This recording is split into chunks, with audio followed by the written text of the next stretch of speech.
What's really good about this machine, first of all, in the machine shop, we have a small machine, flex arm, that we use on stuff that we use in the machine shop for Jason to work on, which we usually only go up to quarter or something like that. This machine is good for the outside shop here because we do a lot of bungs and we use a lot of bigger size taps.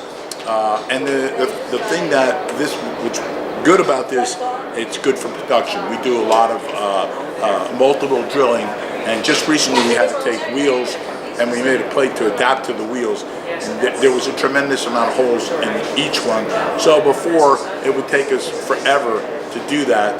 This minimizes the time. It cuts it in half. So as far as I'm concerned, this is probably the most used tool in our shop, pretty much by far. So, you know, as far as the guys working here, it makes life easier on them, and the way that the table's set up, it's just very convenient. We just got the vise. Everybody's got to have a vise, so that's going to add to production also.